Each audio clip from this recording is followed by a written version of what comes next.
What's going on, guys and girls? How you doing today? Once again, this is Anger Roleplayer here, and I want to talk about the third day progress on the Flashback race and the Incursion league. So basically, the third day was kind of a huge success. I finished the last couple of acts and started mapping finally, and overall, the mapping feels extremely smooth, and both zombies and skeletons and the spectrum that I have is kind of very strong. They just devastate everything, they just kill all the breach, and the Val skeletons actually help a lot. There's just enormous amount of minions on the screen, and but the buffs like the hatred and the rest, they feel like very intense.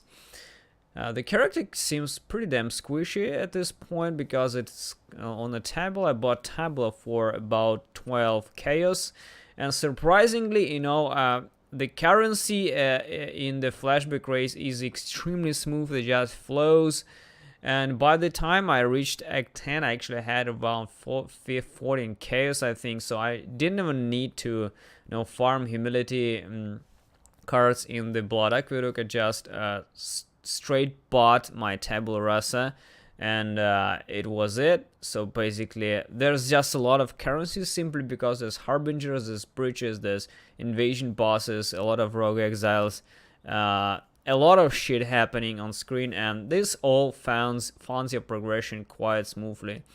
I really hope that Flashback Race will kind of become the core game in Path of Exile, because it's just very nice. This is how the game should be. It allows you to kind of experience the previous leagues without the necessity to run league stones like we did in the Legacy League.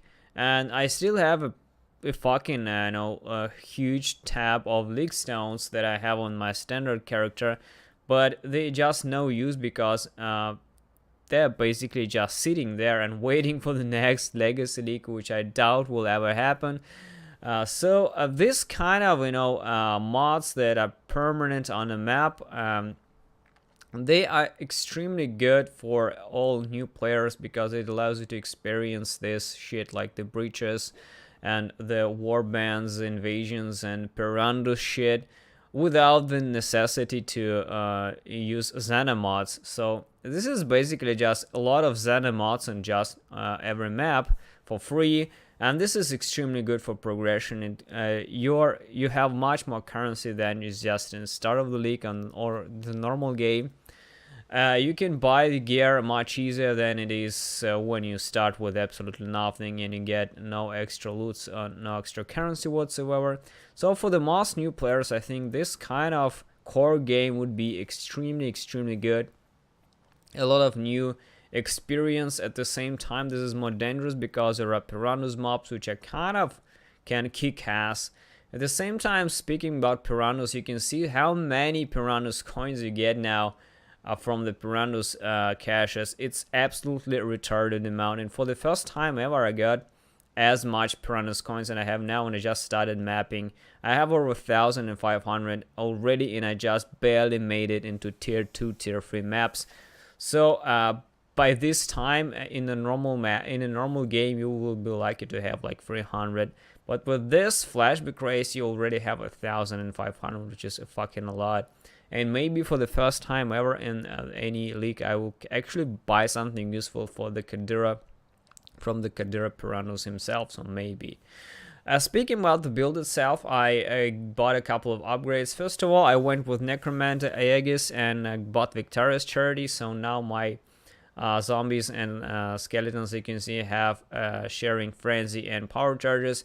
And speaking about minions and power and frenzy charges, they work very differently than for you. They give enormous amount of buffs to the minions, and they work very differently. The power charge, as far as I can remember, increases their crit chance by 200% instead of 40% for your character. So for the minions, it just works much stronger than for you. That's why even free power charges for the minions is absolutely ridiculously increasing their critical hit damage and critical hit strike chance. Frenzies also work Frenzies walk pretty close to what it works for you, but power charges are absolutely ridiculous. So I'm running Victorious Charity. I also bought the Scepter with about 90 plus minion damage, and I haven't started using Shield Charge for now, but you know, I'm kind of hesitating about this. But I think I might eventually use Shield Charge just for the Fortify, because the character itself is kind of squishy, but Fortify will let me zoom, because I also started using custom damage taken Convocation Immortal Call. That's why when I get hit, all minions are automatically teleported just under my fit. So basically just teleported back to me. That's why it's kind of a good setup that I also used on my Skelemancer build. This is what I plan to use for this build as well. So the build is shaping up pretty nice. Like I said, I'm almost set, and the only things that I'm missing are kind of the gem levels. I also need to buy Belly of the Beast, of course.